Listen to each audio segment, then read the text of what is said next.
Innal hamdalillah nahmaduhu wa nasta'inuhu wa nastaghfiruh wa na'udzu billahi min shururi anfusina wa sayyiati a'malina may yahdihillah fala mudilla lah wa may yudlil fala hadiyalah.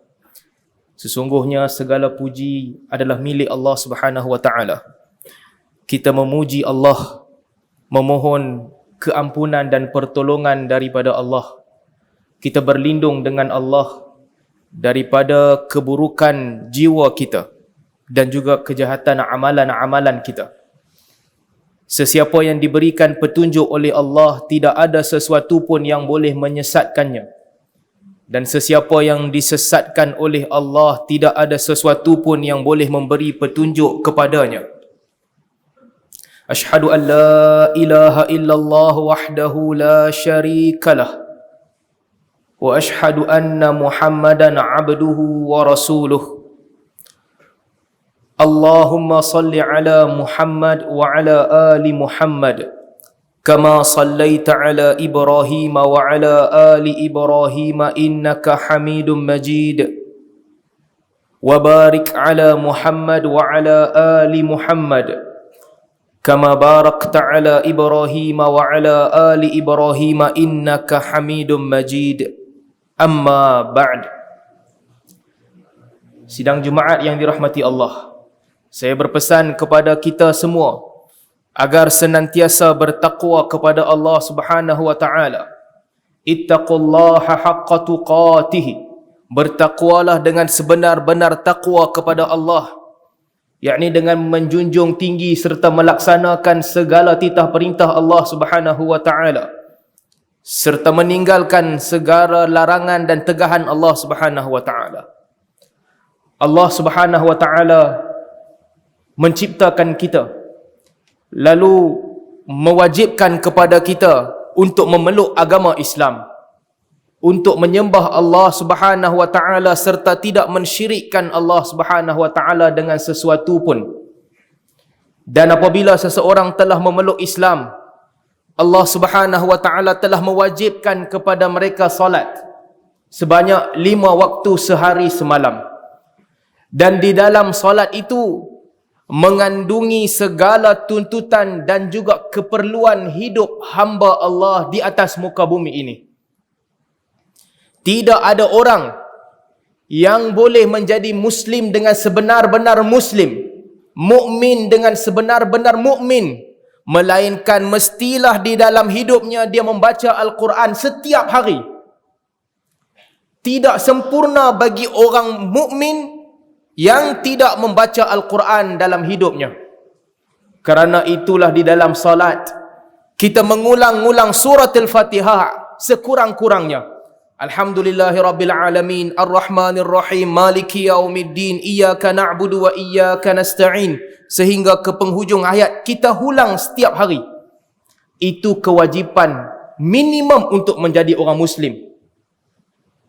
Dan selain daripada Al-Fatihah, di dalam solat ini Allah Subhanahu wa taala telah mewajibkan kepada kita untuk membaca 8 perkara. 8 perkara ini mesti dihafal dan diingati oleh orang Muslim selain daripada surat Al-Fatihah. Yang pertama adalah mengucapkan takbir, Allahu Akbar. Dan yang kedua adalah mengucapkan salam, Assalamualaikum. Itu 2. Dan selebihnya ada 6 ucapan yang mesti diucap oleh orang mukmin. Setiap hari dalam hidupnya mesti ucap 6 ucapan ini. At-tahiyatu lillah, yang pertama. Assalamu alayka ayyuhan nabi, yang kedua. Assalamu alayna wa ala ibadillahi salihin, yang ketiga. Ashhadu an la ilaha illallah, yang keempat. Ashhadu anna Muhammadar Rasulullah, yang kelima. Allahumma salli ala Muhammad, yang keenam. Ini 6 ucapan yang wajib dan mesti dihafal oleh orang mukmin sebagaimana kita menghafal surah Al-Fatihah. Kerana itulah kata Ibnu Abbas radhiyallahu anhu, Nabi SAW mengajarkan kami bacaan tasyahud sebagaimana Nabi mengajarkan kami menghafal satu daripada surah di dalam Al-Quran. Kerana puji-pujian ini mengandungi makna yang sangat besar. Di dalam ucapan tasyahud itu mengandungi banyak manfaat dan juga hikmah yang sangat besar. Para sahabat Nabi SAW meriwayatkan bacaan-bacaan yang bunyinya berbeza sedikit, tetapi maksudnya tetap sama. Kata Al-Imam Syafi'i rahimahullah, aku memilih ucapan Ibnu Abbas. Bagaimana ucapan Ibnu Abbas? At-tahiyyatul mubarakatus salawatut tayyibatu lillah. Kata Imam Ahmad rahimahullah, dia memilih ucapan Ibnu Mas'ud. Bagaimana ucapan Ibnu Mas'ud? At-tahiyyatu lillah wassalawatu wattayyibat. Kata Imam Malik, aku memilih ucapan Umar Al-Khattab. Bagaimana ucapan Umar Al-Khattab? At-tahiyyatu lillah, az-zakiyatu lillah, at-tayyibat, as-salawatu lillah. Bacaan-bacaan ini sedikit sebanyak ada perbezaan, tetapi maksudnya sama. Al-Imam Syafi'i rahimahullah kata, aku pilih ucapan Ibnu Abbas kerana di dalamnya terkandung satu perkataan yang hebat, tambahan yang tak ada dalam riwayat-riwayat sahabat lain, iaitu al-mubarakat. Setiap kali kita salat, setiap kali kita duduk tasyahud, kita mesti mengucapkan at-tahiyyatu lillah. Segala puji-pujian adalah untuk Allah. Apa permulaan salat kita? Di awal salat kita membaca inna salati wa nusuki wa mahyaya wa mamati lillahi rabbil alamin. Sesungguhnya salatku, segala perilaku ibadatku, hidupku dan matiku adalah untuk Allah Subhanahu wa taala. Dan kemudian kita membaca Al-Quran di dalam rakaat pertama, kedua, ketiga dan keempat. Salat itu ditutup dengan at-tahiyyatu lillah. Segala puji-pujian adalah untuk Allah. Al-mubarakatu lillah, segala kelebihan dan juga kebaikan adalah untuk Allah. At-tayyibatu lillah, segala ucapan-ucapan baik dan perbuatan-perbuatan baik yang kita lakukan adalah untuk Allah. As-salawatu lillah, segala solat-solat yang kita lakukan adalah untuk Allah Subhanahu wa taala. Itulah persaksian kita setiap hari. Setelah kita sempurna menunaikan kesemua rukun-rukun perbuatan dalam solat, kita akan mengucapkan, ya Allah, aku persembahkan pujian hanya untukmu. Aku persembahkan segala amalan kebaikan hanya untukmu. Dan solat yang aku lakukan ini serta solat-solat yang lain hanya untukmu. Kata Imam Ahmad dan sebahagian ulama hadis menyebutkan, mereka memilih ucapan Abdullah bin Mas'ud. Kerana di dalam ucapan itu, pengikut-pengikut ataupun murid Abdullah bin Mas'ud semua sepakat riwayat yang sama. At-tahiyyatu lillah wassalawatu wattayyibat. Kata Imam Malik, aku memilih ucapan Umar Al-Khattab. Kerana apabila Umar Al-Khattab radhiyallahu anhu mengajarkan at-tahiyyatu lillah, az-zakiyatu lillah, at-tayyibat, was-salawatu lillah, Umar mengajar di atas mimbar macam saya cerita dekat tuan-tuan ni. Ala kulli hal, Al-Imam Syafi'i menyebutkan bahawa ucapan mana-mana yang kamu baca semuanya maksudnya baik. Maka hendaklah kita menginsafi. Setiap kali di dalam salat kita akan mengucapkan 4 puji-pujian ini kepada Allah. At-tahiyyatul mubarakatus salawatut tayyibatu lillah. Dan setelah itu, rahsia kedua di dalam ucapan tasyahud. Sidang Jumaat yang dirahmati Allah, dalam solat kita, daripada permulaan sehinggalah hujung, kita berinteraksi dengan Allah Subhanahu wa taala. Kita memohon daripada Allah Subhanahu wa taala. Kita meminta kepada Allah Subhanahu wa taala. Kita memuji Allah Subhanahu wa taala. Hanya ada satu momen di dalam solat yang mana kita berbicara dengan insan agung. Insan yang paling dimuliakan oleh Allah Subhanahu wa taala. Kita berbicara dengan Nabi sallallahu alaihi wasallam di dalam solat, di mana kita mengucapkan assalamu alayka ayyuhan nabi wa rahmatullahi wa barakatuh.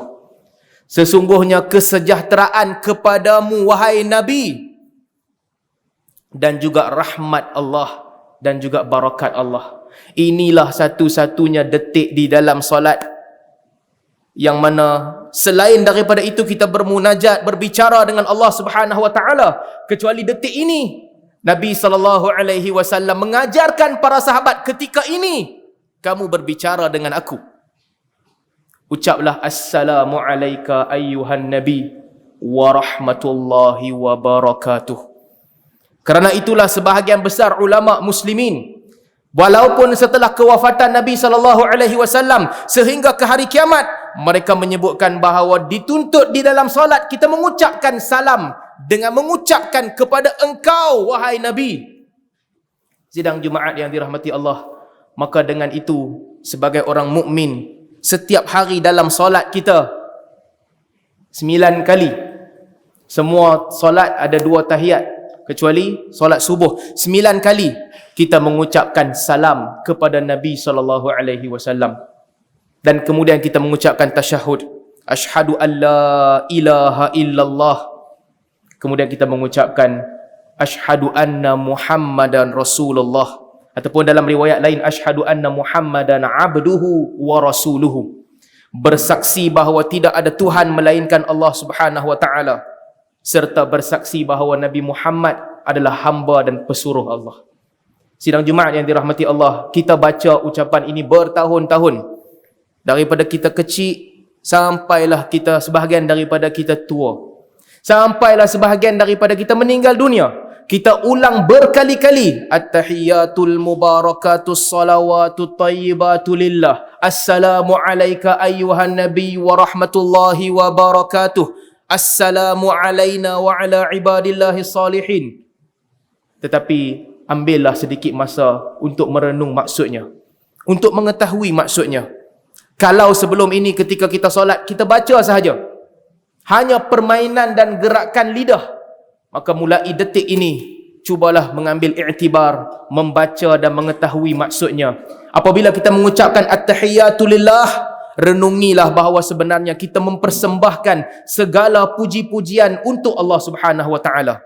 Apabila kita mengucapkan al-mubarakatu lillah, maka renungilah bahawa sesungguhnya segala kebaikan adalah untuk Allah Subhanahu wa taala. Apabila kita mengucapkan as-salawatu lillah, maka renungilah bahawa solat yang kita dirikan ini dan juga solat-solat kesemuanya untuk Allah.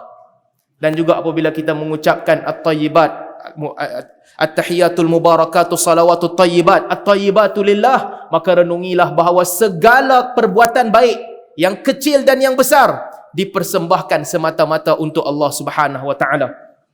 Dan apabila kita mengucapkan salam kepada Nabi, interaksi dengan Nabi, kita mengucapkan salam kepada orang mukmin, assalamu alayna wa ala ibadillahi salihin. Dan setiap kali kita mengucapkan asyhadu an la ilaha illallah, perbaharuilah iman kita dengan Allah Subhanahu wa taala.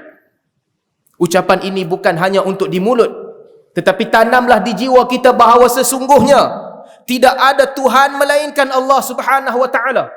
Ucapan ini adalah tali terakhir yang akan dipegang oleh ramai manusia yang menghalang mereka daripada masuk ke neraka Allah.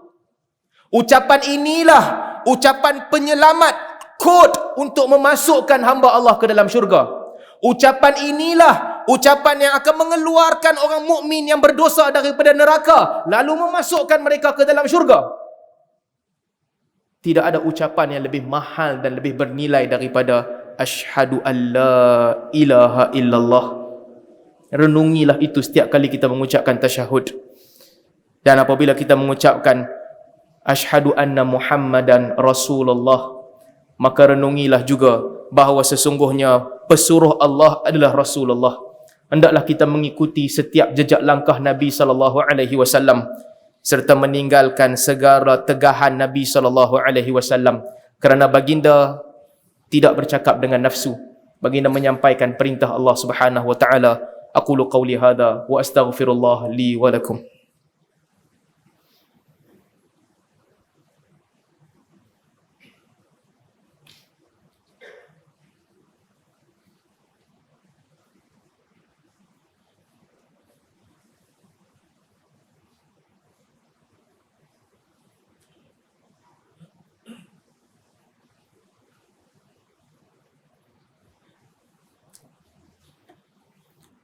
Innal hamdalillah nahmaduhu wa nasta'inuhu wa nastaghfiruhu wa na'udzu billahi min shururi anfusina wa sayyiati a'malina.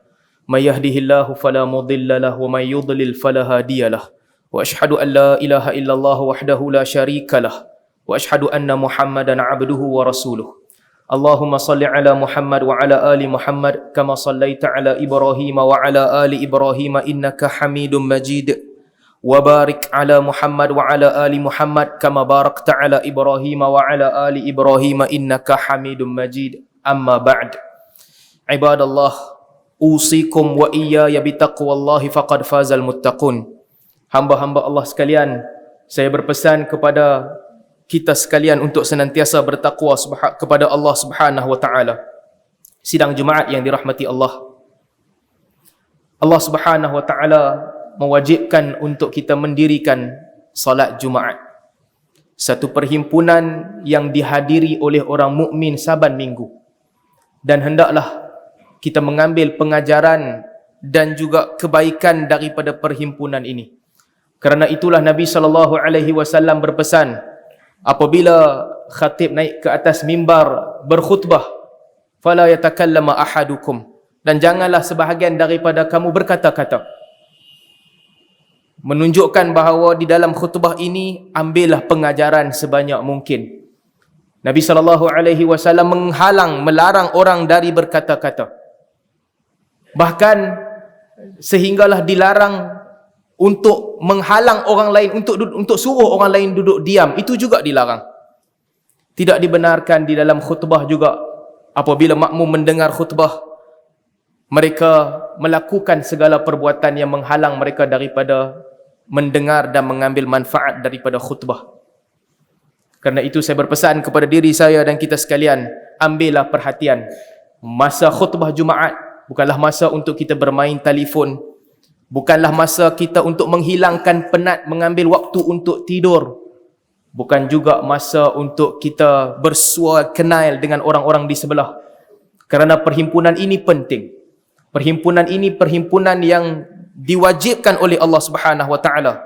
Ambillah manfaat sebanyak mungkin. Mudah-mudahan setiap Jumaat, daripada Jumaat ini ke Jumaat akan datang, Allah Subhanahu wa taala mengampunkan dan menghilangkan dosa-dosa kita yang telah lalu.